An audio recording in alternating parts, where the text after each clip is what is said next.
53वीं श्रव्य कणिका सत्यार्थ प्रकाश स्वाध्याय एवं प्रवचन माला। आप सभी धर्म प्रेमी महानुभावों का हार्दिक स्वागत है। हम तृतीय समुल्लास में अध्ययन अध्यापन विधि को व्याख्यान कर रहे हैं। बालकों को गुरुकुल में भेजने का प्रसंग चल रहा है और अध्यापक की योग्यता क्या होनी चाहिए, पंडित या विद्वान कहते किसे हैं, इस विषय में हम ऋषि दयानंद के अन्य अन्य ग्रंथों में भी जो उन्होंने विचार अभिव्यक्त किए हैं वो आपके समक्ष प्रस्तुत कर रहे थे, जिसमें सत्यार्थ प्रकाश के चतुर्थ समुल्लास में हमने आत्मज्ञानम समारंभस आदि श्लोकों के माध्यम से, जो चतुर्थ समुल्लास में भी आएगा, किंतु यहाँ प्रसंग होने से हम इसको विषय की स्पष्टता के लिए आपके समक्ष रख रहे हैं। तो पहले श्लोक के विषय में हमने गत श्रव्य कणिका में आपको बताया कि जिसको आत्मज्ञान हो, जो निकम्मा और आलसी कभी न रहे, सुख दुख हानि लाभ मान अपमान निंदा स्तुति हर्ष शोक में कभी न उलझे, धर्म में ही जिसकी निश्चित मति रहे, जिसके मन को उत्तम उत्तम पदार्थ यानी विषय संबंधी वस्तुएं आकृष्ट करके अधर्म में न खींच ले जाए, वह पंडित कहता है। फिर दूसरा श्लोक था, जो कठिन विषय को भी शीघ्रता से जान सके, बहुत काल पर्यंत शास्त्रों को पढ़े सुने विचारे और कुछ जाने उसे परोपकार में प्रयुक्त करे, अपने स्वार्थ के लिए कोई काम न करे, बिना पूछे व बिना योग्य समय जाने दूसरों के अर्थ में सम्मति न दे, वही पंडित की प्रज्ञा को मानना चाहिए, यानी पंडित की प्रथम प्रज्ञा वही माननी चाहिए। अगला श्लोक था, सदा धर्मयुक्त कर्मों का सेवन करे, अधर्मयुक्त कर्मों का त्याग करे, ईश्वर वेद सत्याचार की निंदा न करने वाला व ईश्वर आदि में अत्यंत श्रद्धालु हो, यह पंडित का मुख्य कर्तव्य कर्म है। आगे आया, जो प्राप्ति के अयोग्य पदार्थ की इच्छा कभी न करे, यानी न प्राप्त करने योग्य पदार्थों के लिए कभी इच्छा न करे, यानी गलत चीजों की इच्छा कभी न करे, नष्ट हुए किसी पदार्थ पर शोक न करे, आपातकाल में व्याकुल न हो, वही बुद्धिमान पंडित कहता है।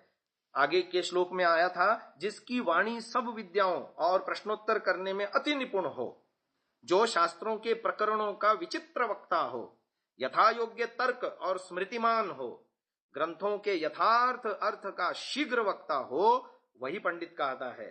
फिर अगले श्लोक में आया, जिसकी प्रज्ञा सुने हुए सत्य अर्थ के अनुकूल हो और जिसका श्रवण बुद्धि के अनुकूल हो अनुसार हो, जो कभी श्रेष्ठ धार्मिक पुरुषों की मर्यादा का छेदन न करे, यानी धार्मिक पुरुष जैसा जीवन में आचरण करते हैं वैसा ही वो भी आचरण करे, ऐसे व्यक्ति को हम पंडित कह सकते हैं।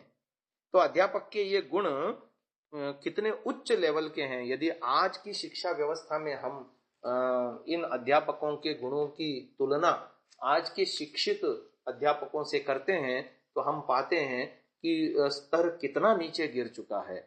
महानुभाव, शिक्षा का कमर्शलाइजेशन यानी व्यापारीकरण, बाजारीकरण होने से ये सारी त्रुटियां शिक्षा व्यवस्था में शिक्षा व्यवस्था को कुतर रही हैं, नष्ट भ्रष्ट कर रही हैं, शिक्षा का मूल उद्देश्य से भटका रही हैं।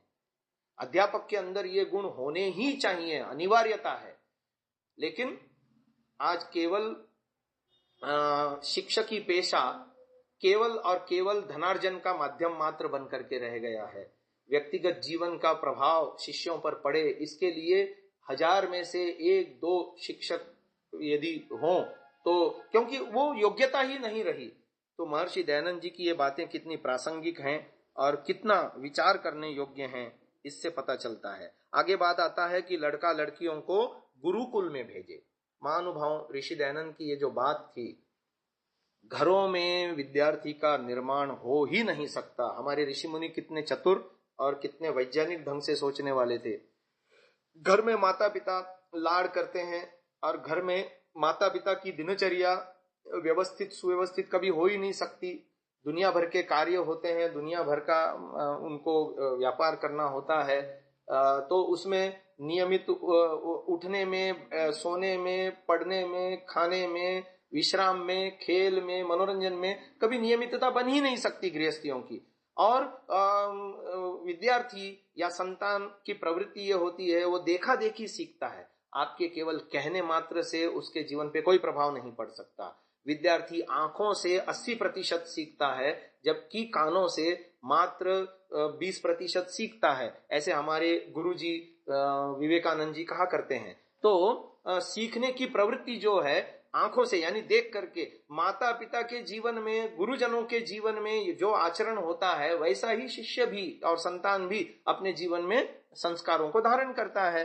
तो घर में रहते हुए बच्चे का निर्माण हो ही नहीं सकता। क्यों? क्योंकि गृहस्थियों के पीछे दुनिया भर के जंजाल होने से कार्यों का उनकी दिनचर्या नियमित नहीं बन सकती, तो वो बच्चों को कैसे अपनी दिनचर्या नियमित करा पाएंगे।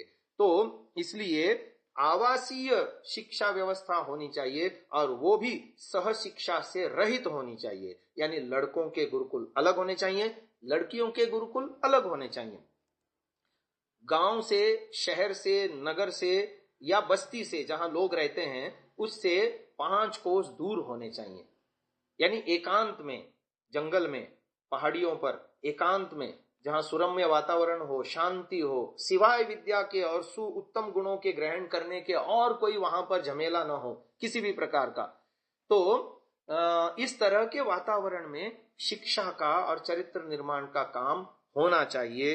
ये बात ऋषि दयानंद की मान्यता हम आपके सामने रख रहे हैं। यज्ञोपवीत के विषय में बातें आती हैं। यद्यपि लड़के लड़की के समान अधिकार को भारतीय समाज में सिद्धांततः स्वीकार कर लिया है और उसे संवैधानिक मान्यता भी प्राप्त हो गई है, तथापि समाज में ऐसे लोगों की आज भी कमी नहीं है जो धर्म के नाम पर लड़कियों को इस अधिकार से वंचित रखना चाहते हैं। अर्थात समान अधिकार को मानते हुए भी हृदय से लड़कियों को पढ़ाने के विरुद्ध हैं। इसलिए शास्त्रीय आधार पर इसका विचार करना आज असंगत नहीं होगा।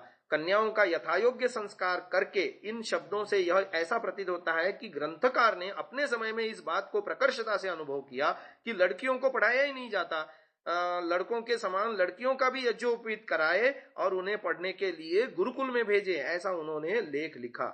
परंतु ऐसा मानना ग्रंथकार की भावना तथा अन्यत्र अनेक स्थलों पर व्यक्त मंतव्यों के विपरीत होगा। द्वितीय समोल्लास में उन्होंने लिखा, 9वें वर्ष के आरंभ में द्विज अपने संतानों का उपनय करके, संतान शब्द उभयवाची है, इससे पुत्र और पुत्री दोनों का ग्रहण होता है। पुनः इसी समोल्लास में कुछ आगे मनुस्मृति से अनेन क्रम योगेन इत्यादि श्लोकों के द्वारा उद्धृत करके व्याख्या में लिखते हैं, इसी प्रकार से कृतोपनयन द्विज ब्रह्मचारी कुमार और ब्रह्मचारिणी कन्या। इससे स्पष्ट है कि ग्रंथकार की दृष्टि में लड़का और लड़की दोनों ही समान रूप से उपनयन संस्कार के अधिकारी हैं। बल्कि कहना तो यूं चाहिए कि महर्षि दयानंद जी ने कन्याओं के लिए या महिलाओं के ऊपर बहुत बड़ा उपकार किया है। इससे महर्षि दयानंद जी से पूर्ववर्ती लोगों ने तो महिलाओं को वेद पढ़ने के अधिकार से भी वंचित कर रखा था।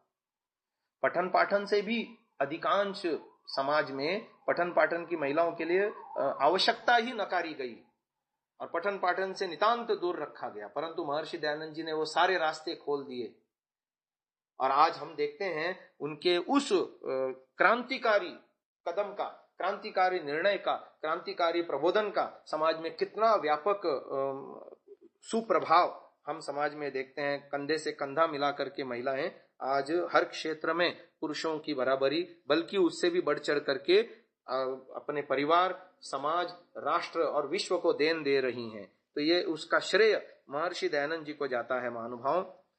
तो वस्तुतः संतान के समान बालक शब्द भी उभयवाची है और उससे लड़का और लड़की दोनों का ग्रहण होना चाहिए। इसकी पुष्टि लिंगानाम च सर्वभाग, ये व्याकरण महाभाष्य का प्रकरण है, इस वचन से होती है। जो लोग यह आक्षेप करते हैं कि ग्रंथकार ने बालिका या कन्या के उपनयन और वेदारंभ संस्कार का उल्लेख नहीं किया, अतः कन्याओं का उपनयन होना नहीं चाहिए, उनका यह कहना ठीक नहीं है। संस्कार विधि में बालक का निर्देश करके कर्ण और नासिका दोनों के वेद का विधान किया है। तो बालक शब्द मात्र से लड़के की नासिका भी छेदनी चाहिए, परंतु नासिका वेद तो सर्वत्र लड़कियों का ही होता है। अतः स्पष्ट है कि बालक शब्द बालक बालिका दोनों का बोधक है। स्थल प्रकरण आदि के अनुसार दोनों में से किसी एक का अथवा दोनों का ग्रहण किया जा सकता है। संस्कार विधि के प्रथम संस्करण में स्पष्ट लिखा है, कन्या भी सुंदर सुंदर वस्त्रों से शरीर को आच्छादित और यज्ञोपवीत को धारण करके विवाहशाला में आए। अब उपनयन के साथ ही यज्ञ में अधिकार हो जाता है।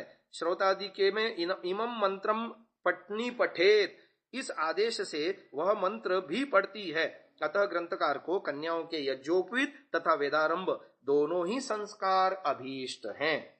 आगे के व्याख्यान को हम अगली श्रव्य कणिका में करेंगे। आज के लिए इतना ही। ओम।